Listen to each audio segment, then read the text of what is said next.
Do you think EV ownership is impossible without access to a home charger? Well, think again, because I've been driving a Tesla Model Y for several months now without one. And today, I'm sharing how I've made EV ownership work for me, the real costs involved, what I wish I'd known before buying, and most importantly, how to figure out if this lifestyle is actually worth it for you. Before you even step foot on a car lot, you need to become an expert on your charging landscape. What options do you have available at home, work, and nearby? Now, I mention home because one thing you may not know is you can charge an EV with a standard household outlet. The Tesla Model Y I purchased included a mobile charger with adapters for both a 110 volt outlet and a 240 volt outlet. If you have a way to access either of these outlets, the 110 volt method will provide charging speeds of up to 3 miles of range per hour, and the 240 volt method can provide up to 30 miles of range per hour. Now, 3 miles of range per hour may not seem like a lot, and it's not, but depending on what your daily driving habits look like and how long you can leave your car charging for, this may be sufficient for your needs. This can also come in handy whenever you're away from home and have access to one of these outlets. I, however, don't have access to an outlet where I park my car, so I had to look elsewhere. Luckily for me, my work does provide free charging. The problem is there's only 4 chargers available and a lot of competition to secure one of them. And even when I do snag one, it's a slower charger, providing about 20 miles of range per hour. The standard agreement seems to be to only use the chargers for 4 hours at a time so that you can free up a spot for someone else. And my commute to work is over 80 miles round trip. So the best case scenario for me when I do grab a charger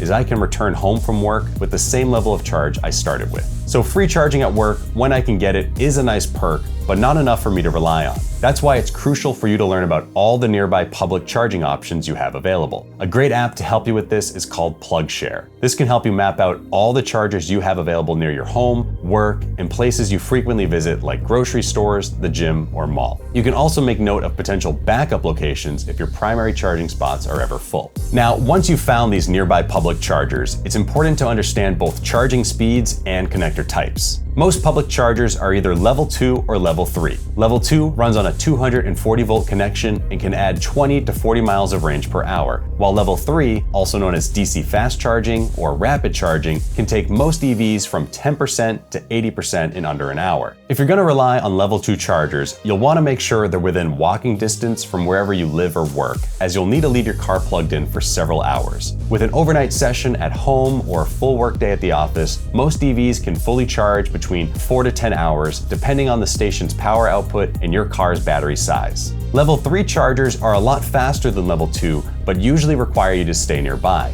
Many stations apply idling fees once your battery is full, especially if it's a busy location. It's also worth noting that charging speeds slow down as the battery fills up. So if you only have 10 or 15 minutes to stop at one of these chargers, you can still add quite a bit of range in that time because this is when the battery fills up the fastest. Another thing to keep in mind is connector types. Not every public charger uses the same plug, so you'll need to check whether it's compatible with your car or if you'll need an adapter. There are a few main connector types you'll run into. J1772 is the standard plug for almost all level 2 chargers in North America, and every EV, including Teslas with an adapter, can use it. For level 3 DC fast charging, the most common connector is CCS, except for Tesla Superchargers, which uses their own plug, now called NACS, and is starting to be adopted by more automakers in North America. Ultimately, the best choice depends on where you live and what kind of charging routine fits your lifestyle. In my case, I have a ChargePoint charger a mile away from me that only costs 17 cents per kilowatt hour to charge. But it's a very slow level 2 charger, and I'd have to leave it there basically all day. It's also about a 20-minute walk back to my house, so in theory, I could make it work, but instead, I've decided to charge primarily at a Tesla Supercharger that's only a 5-minute drive away. Relying on level 3 rapid chargers may not be ideal for everyone, but it was something I was fully ready to accept and embrace going into this. I typically wait until my battery dips below 20%, and then I like to charge up to 90%. This is higher than the recommended 80% for daily driving, but that's also primarily intended for people with home chargers who are charging every single day. On average, it takes me about 35 to 40 minutes to fully charge, and there's obviously plenty of ways for making that time pass by. Teslas have a built-in theater mode and arcade system for streaming shows and playing games, but what I personally tend to do is bring my laptop and work on scripts for this YouTube channel. I actually really enjoy this time and look forward to my charging sessions. Something I don't really enjoy though is the wireless charger built into my Tesla. And yes, this is a segue to this video sponsor, MagBak. Tesla's built-in wireless charger in the center console has basically been useless for me with my larger phone, and I can only ever get it to work if I take my phone case off. But now I'm using MagBak's wireless charger that mounts right on the corner of the screen.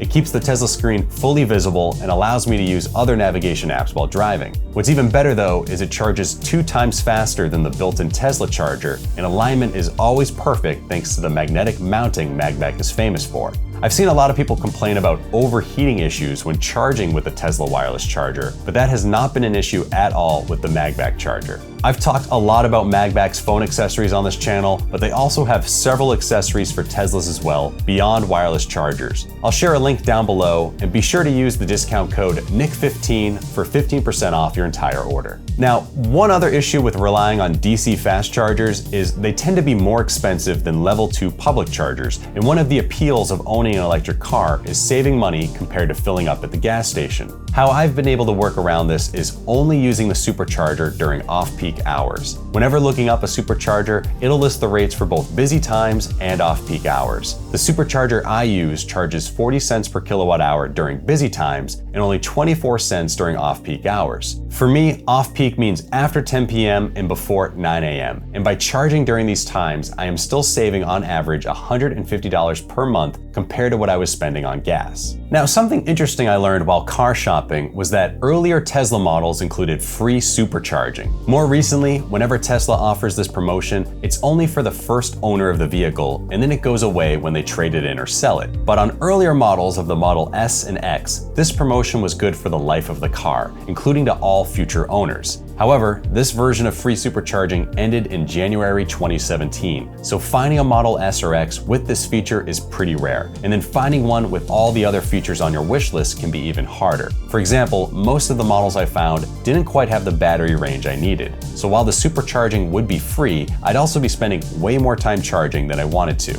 But if you can get this perk on a newer car, it may be worth it. Right now, Tesla has a promotion in Canada where all new Model 3 inventory will include free supercharging. And in the US, all new Model S, X, and Cybertruck purchases now include free supercharging as well. But if you're in the market for one of these, maybe prioritize buying a house with home charging first. One more thing I have to mention that made owning an EV easier for me is the fact that I am married and my wife drives a gas-powered minivan. We have 2 kids and a dog and need this extra space anyway, but it's a lot easier for my car to be electric when I know we have a gas-powered option as well for longer road trips and when we need to pack everyone into it. Now, I bought this car at one of the most awkward times in history to buy a Tesla, but one of the reasons I did ultimately choose it is because of full self-driving. When looking at pre-owned Teslas, I was only considering ones with full self-driving included. You can find this in the car's settings under software. If it says autopilot is the included package, then the car only has the basic autopilot features included with every Tesla. If it says full self-driving is the included package, then the previous owner paid the full outright price for full self-driving, and it should transfer to you once you buy the car. You have to be a little careful with this, but